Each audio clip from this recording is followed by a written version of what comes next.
जय हिंद, वंदे मातरम। दोस्तों, आज के इस वीडियो में जानेंगे हम देश दुनिया की तमाम सबसे बड़ी खबरें। तो सबसे पहले हम बात कर लेते हैं कोरोना वायरस को लेकर। जैसा कि आप सभी को पता है, कोरोना वायरस को लेकर एक दूसरी लहर की प्रकोप आ चुका है देश भर के कई हिस्सों में, और जिसकी वजह से लॉकडाउन की खबरें हैं उसे हवा मिलती नजर आ रही है। जी हाँ, इस बात में सच्चाई है कि कई राज्यों में लॉकडाउन की प्रक्रिया वो शुरू होने वाली है बहुत जल्द। यानी कि अगर आप भी इंतजार करें अपने किसी काम को करने के लिए तो जल्द से जल्द निपटा दीजिए, क्योंकि किसी भी क्षण सरकार की तरफ से नोटिस जारी कर दिया जा सकता है लॉकडाउन को लगाने को लेकर। तो अगर आपको कोई बहुत इंपॉर्टेंट काम से तो आप उसे जल्द से जल्द निपटा लीजिए। अब बात करते हैं कोरोना वायरस के लेकर आंकड़ों को लेकर भारत में क्या स्थिति बनी हुई है। बात करें भारत में तो अभी तक 91,40,000 मामले रजिस्टर्ड किए जा चुके हैं कोरोना वायरस के संक्रमण के। मरने वालों की संख्या में इजाफा हुआ है। 1,34,000 लोग अभी तक अपनी जान इस भयंकर बीमारी की चपेट में आने की वजह से दे चुके हैं। बात करें पूरे महाराष्ट्र में अकेले 1 लाख नहीं 17 लाख, जी हाँ दोस्तों, 17 लाख लोग अभी तक महाराष्ट्र में कोरोना वायरस के पॉजिटिव पाए गए हैं, जिसकी वजह से महाराष्ट्र में कई हिस्सों में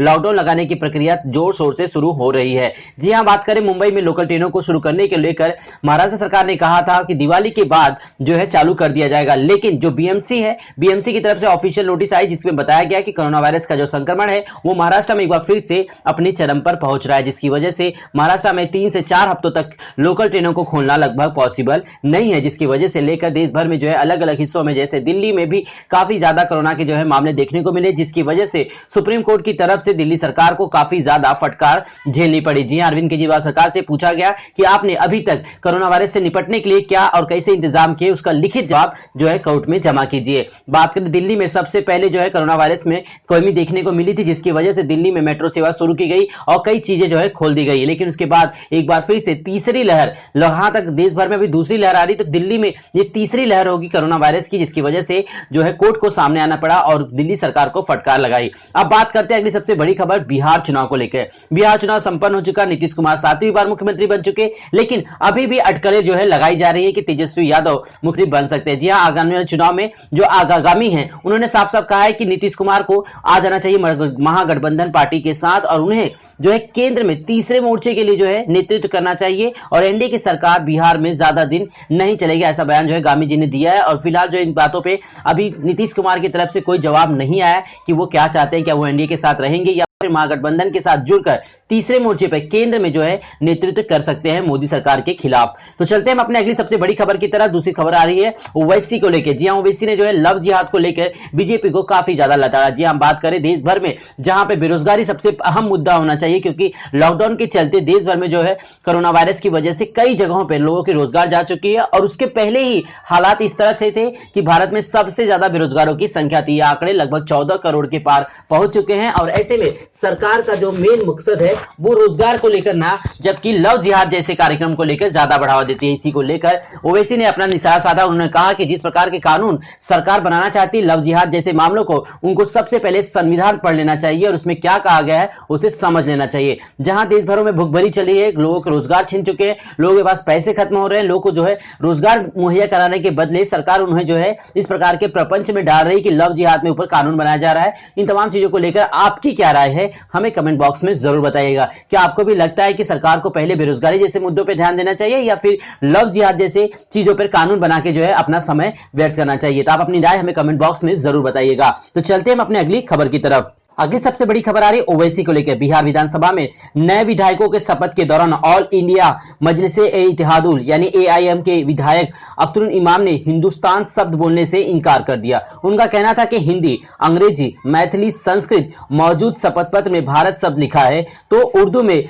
हिंदुस्तान क्यों लिखा गया? अख्तरुल इमाम की आपत्ति के बाद प्रोटेम स्पीकर जीतन राम मांझी ने उन्हें भारत शब्द बोलकर ही शपथ लेने की इजाजत दी। तो मामले को एमआईएम पार्टी के विधायक ने उठाया था, इसलिए बीजेपी ने इसे तुरंत से लपक लिया। बीजेपी के विधायक नीरज कुमार बबलू ने तत्काल सलाह दे दी कि जिन लोगों को हिंदुस्तान शब्द बोलने से परहेज है उन्हें पाकिस्तान चले जाना चाहिए। हालांकि जेडीयू विधायक मदन साहनी ने इसे केवल चर्चा में बने रहने के लिए उठाई गई बात कही गई है। उन्होंने कहा कि हिंदुस्तान शब्द के साथ ही शपथ लिया जाता है तो सही भी रहता है। मामले की तूल पकड़ने पर एआईएमआईएम के विधायक अतुबर इमाम ने कहा कि हमारे देश के संविधान में भारत शब्द का उल्लेख है, तो हिंदुस्तान की जगह भारत बोलने में क्या दिक्कत है। जो लोग इस शब्द को लेकर तूल दे रहे हैं वो गुलनाज के मामले को दबाना चाह रहे हैं। यहाँ बता दें कि वैशाली में छेड़खानी का विरोध करने पर 20 साल की एक युवती को गांव के ही दबंगों ने जिंदा जला दिया था। इस घटना के प्रति विरोध जताने के लिए कांग्रेस ने विधानसभा सत्र के पहले दिन ही हाथों में तख्तियां लेकर मौजूद दिखे। उसके बावजूद अभी इन मामलों को लेकर जो है बीजेपी हो या सत्तारूढ़ पार्टी हो, किसी की तरफ से भी कोई बयान नहीं आया। लेकिन हिंदुस्तान शब्द को लेकर, भारत शब्द को लेकर, लव जिहाद शब्द को लेकर इन तमाम मामलों पर जो है काफी ज्यादा प्रोटेस्ट देखने को मिल रहा है। तो चलते हैं हम अपने अगली सबसे बड़ी खबर की तरफ। कोरोना वायरस को लेकर इस समय देश के अलग अलग राज्यों में अलग अलग मुख्यमंत्रियों ने अपनी अपनी तरह से रणनीति बना दी। इसी बीच सबसे बड़ा राज्य यानी कि उत्तर प्रदेश की तरफ जनसंख्या के मामले में जी हां कोरोना की दूसरी लहर को लेकर सतर्क हो चुके हैं योगी सरकार। शादी और अन्य कार्यक्रमों में अब सिर्फ 100 लोगों को ही परमिशन दिया जाएगा। यूपी में धार्मिक सांस्कृतिक कार्यक्रमों में अधिकतम 100 लोगों को शामिल करने की परमिशन दी गई है। पहले ऐसे समारोह में 200 लोगों को जाने की इजाजत थी, जिसे घटाकर 100 कर दिया गया। इसके साथ ही अन्य कोविड प्रोटोकॉल जैसे फेस मास्क, सोशल डिस्टेंसिंग का पालन करना होगा। सोमवार से कॉलेज और विश्वविद्यालय खुले, इस फैसले को लेकर सरकार की आलोचना हो रही है। देश भर में कोरोना की दूसरी लहर और आशंकाओं के बीच योगी सरकार सतर्क हो गई है। प्रदेश कांग्रेस ने जो है पूरी तरह से बात को तुल दे दिया है कि आखिरकार जब कोरोना वायरस की दूसरी लहर उत्तर प्रदेश में भी आ रही है तो स्कूल कॉलेजेस को क्यों खोला गया। इस तमाम चीजों को लेकर कई जगहों पे जो है योगी सरकार की जो है काफी ज्यादा प्रदर्शन किया जा रहा है उनके खिलाफ। बात करें दूसरी ओर सोमवार से कॉलेज और विश्वविद्यालयों को फिर से खोलने के निर्णय को लेकर सरकार की काफी आलोचना भी हो रही है। शिक्षण संस्थानों को इस शर्त के साथ खोलने की अनुमति दी गई कि छात्रों की उपस्थिति किसी भी सूरत में 50% से अधिक नहीं होगी, यानी खांसी जुकाम या बुखार हुआ तो भेज दिया जाएगा घर। सरकार की ओर से जारी दिशा निर्देश के मुताबिक स्कूल को sanitiser, hand wash, thermal scanning व प्राथमिक उपचार की व्यवस्था करनी होगी। अगर किसी विद्यार्थी, शिक्षक या अन्य कर्मचारी को खांसी, जुकाम या बुखार के लक्षण होंगे तो उसे प्राथमिक उपचार देकर तत्काल घर भेज दिया जाएगा।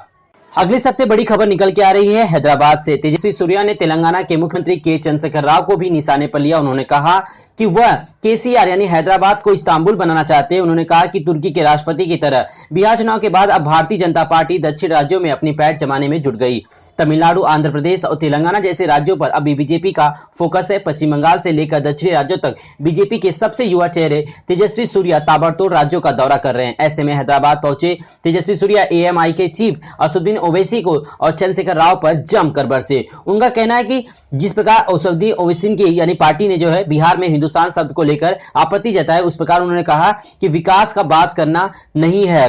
बीजेपी के सांसद ने कहा यह हास्यास्पद है कि अकबरुद्दीन और असदुद्दीन ओवैसी विकास की बात कर रहे हैं। उन्होंने पुराने हैदराबाद में कोई भी विकास करने की अनुमति नहीं दी है। उन्होंने पुराने हैदराबाद में केवल रोहिंग्या मुसलमानों को अनुमति दी है, तो उन्हें विकास पर बात करने का कोई हक नहीं है। इतना ही नहीं, तेजस्वी सूर्या ने ओवैसी को मोहम्मद अली जिन्ना का अवतार बताया। उन्होंने कहा ओवैसी को वोट देना मतलब भारत के खिलाफ वोट देना है। राज्य में होने वाले चुनाव को लेकर कहा कि यह सिर्फ एक निगम चुनाव नहीं, अगर ओवैसी को वोट मिलता है तो इसका मतलब है कि वह अन्य राज्यों में मजबूत होंगे। भारत को बनाना चाहते हैं तुर्की और पाकिस्तान। बात करें तेजस्वी सूर्या ने तेलंगाना के मुख्यमंत्री और चंद्रशेखर राव को निशाने पर साधा। उन्होंने कहा कि केसीआर यानी हैदराबाद को इस्तांबुल बनाना चाहते हैं। उनका कहना है कि तुर्की के राष्ट्रपति भारत के खिलाफ बोलते हैं, केसीआर हैदराबाद को ही इस्तांबुल बनाना चाहते हैं। वह ओवैसी के साथ गठबंधन करके पाकिस्तान जैसे हालात हैदराबाद में स्थापित करना चाहते हैं। तो फिलहाल भारत की राजनीति किस हद तक गिर चुकी है, आप इस बात का अंदाजा लगा सकते हैं कि किसी को अगर चुनाव में वोट देते हैं तो आप मतलब भारत के खिलाफ वोट देते हैं। भारत के संविधान में किसी को अधिकार है चुनाव लड़ने का, चुनाव में वोट देने का।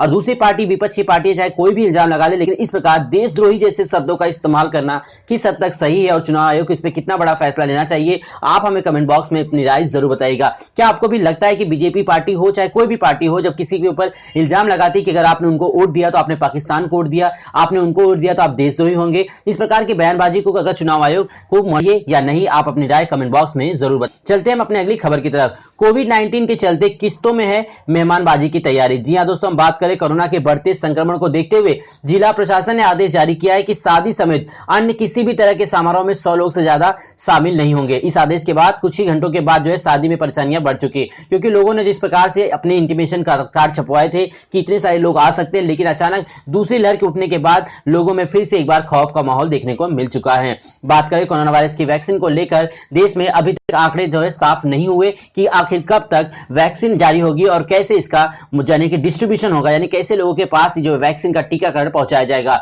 बात करें जो अटकलें निकल कर सामने आ रही है, उनमें बताया जा रहा है कि जनवरी 2021 तक भारत में कोरोना वायरस की वैक्सीन जो है लॉन्च की जा सकती है और इसके बाद इसे मुफ्त में सभी लोगों को जो है टीकाकरण कराया जाएगा। जिस प्रकार पोलियो का टीकाकरण होता था उसी प्रकार लगभग पूरे देश भर में जो है इसका टीकाकरण किया जाए ताकि इस बीमारी को पूरी तरह से जड़ से खत्म किया जा सके। तो दोस्तों आपकी उम्मीद कैसी है, आप हमें कमेंट बॉक्स में जरूर बताइएगा कि क्या भारत ने कोरोना वायरस के वैक्सीन को कैसे और कब लॉन्च कर सकते हैं। आप अपनी राय हमें कमेंट बॉक्स में जरूर बताइएगा। तो दोस्तों आज के लिए इतना, उम्मीद करता हूं आज का वीडियो आपको पसंद आया हो। अगर ये वीडियो आपको अच्छा लगा हो तो वीडियो को लाइक और चैनल को सब्सक्राइब जरूर कीजिएगा। दोस्तों आपका सपोर्ट हमें बहुत जरूरी है। जी हाँ दोस्तों, आप अगर हमें सपोर्ट करना चाहते हैं तो बस वीडियो को लाइक और